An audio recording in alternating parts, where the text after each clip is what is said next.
নমস্কার বন্ধুরা, আজকের রেসিপি হলো মটর ডালের বড়া দিয়ে আলু পটলের ডালনা। মায়ের ঘরোয়া রান্নায় সকলকে স্বাগত। নিরামিষ দিনে এই রেসিপি থাকলে এটা দিয়েই সমস্ত ভাত খাওয়া হয়ে যাবে। তো চলুন রেসিপিতে। এখানে 300 গ্রাম আলু কেটে নিয়েছি, 4-5টা পটল মাঝখান থেকে চিড়ে কেটে নিয়েছি, 1 টেবিল চামচ আদা বাটা নিয়েছি, আর মটর ডাল 250 গ্রাম নিয়ে ভালোভাবে পেস্ট করে তার মধ্যে একে একে 1 টিস্পুন নুন, 1 টিস্পুন হলুদ গুঁড়ো, 1/2 টিস্পুন কালো জিরে এবং কিছু ধনেপাতার ডাঁটি নিয়ে তারপর ভালোভাবে মিক্স করে নিয়েছি। তারপর কিছুটা ফাটিয়েও নিয়েছি। ফেটে নেওয়ার পরে 10 মিনিট রেখে দিয়েছিলাম। এবার এটা ভাজার জন্য রেডি। কড়ায় সাদা তেল গরম করতে দিয়েছি।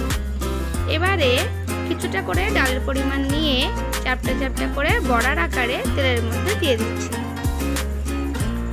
এগুলো লো থেকে মিডিয়াম ফ্লেমে ভালোভাবে ভেজে নিচ্ছি। একদিকটা সোনালি করে ভাজা হয়ে গেছে, আবার অপর পিঠটা ভালোভাবে উল্টে দিচ্ছি।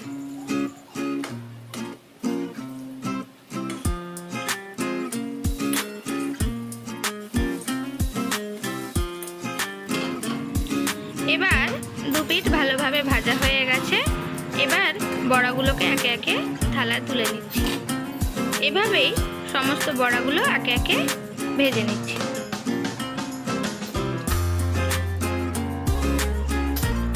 এদিকে পটল এবং আলুর মধ্যে 1 টিস্পুন নুন নিয়ে ভালোভাবে ছড়িয়ে দিলাম।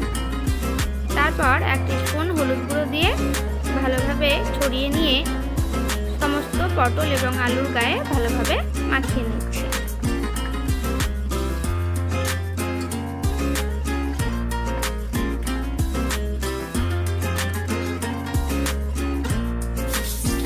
এবারে তেলের মধ্যে দিয়ে দিলাম পটলগুলো। এগুলো লো থেকে মিডিয়াম ফ্লেমে ভালোভাবে উল্টে পাল্টে 5 থেকে 8 মিনিট লাল লাল করে ভেজে নিচ্ছি। দেখছেন পটলগুলো লাল লাল করে ভাজা হয়ে গেছে। এবার একটি থালায় তুলে নিচ্ছি। একইভাবে তেলের মধ্যে আলুগুলো দিয়ে দিচ্ছি ভাজতে। এগুলো 5 থেকে 8 মিনিট ভালোভাবে ভেজে নেব।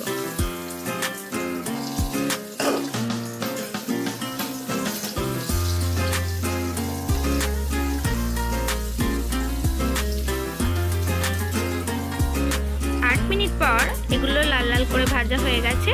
এবার আলুগুলোকেও তুলে রাখছি একটি থালায়।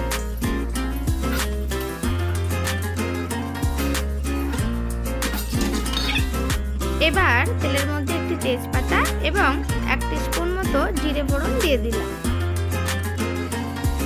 এবার একটা গোটা টমেটো একটু চিড়ে তার মধ্যে দিয়ে 2 টিস্পুন মতো নুন দিয়ে দিলাম। এবার টমেটোটা একটু নেড়ে চেড়ে গালিয়ে নিচ্ছি। 2 মিনিট টমেটোটা ভালোভাবে গলিয়ে নেওয়ার পর এর মধ্যে দিয়ে দিলাম 1 টেবিল স্পুন আদা বাটা। তারপর সবকিছু আবারও 2 মিনিট ভালোভাবে কষিয়ে নিচ্ছি। এবার একে একে 1.5 টিস্পুন হলুদ গুঁড়ো এবং 2 টিস্পুন লঙ্কা গুঁড়ো দিয়ে দিচ্ছি। সবকিছু আবারও 2 মিনিট মতো ভালোভাবে নাড়িয়ে নিচ্ছি একেবারে লো ফ্লেমে। তারপর 1/2 বাটি মতো জল দিয়ে দিলাম।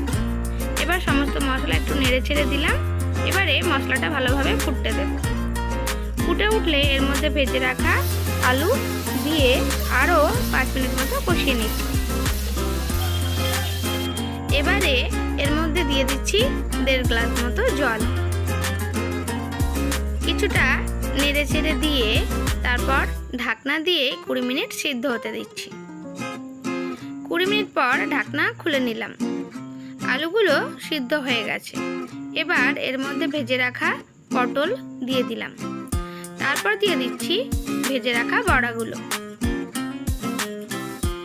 তারপর একটু নেড়ে ছেড়ে দেব। বড়াগুলো আস্তে আস্তে ঝোলটা টেনে নেব। তাই ঝোল কম মনে হলে এই পজিশনে আরও 1 বাটি মতো জল দিতে পারেন। এখানে আমি 1 বাটি জল দিয়ে দিলাম। এবারে সব কিছু নেড়ে চেড়ে নিয়ে ভালোভাবে 5 মিনিট মতো ফুটতে দেব।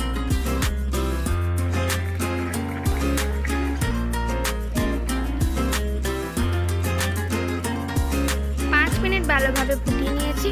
আমাদের পটল আলু বড়ার ডালনা একেবারে রেডি। এবারে গ্যাস থেকে নামিয়ে নেব। গরম গরম ভাতের সাথে সার্ভ করে নিলাম।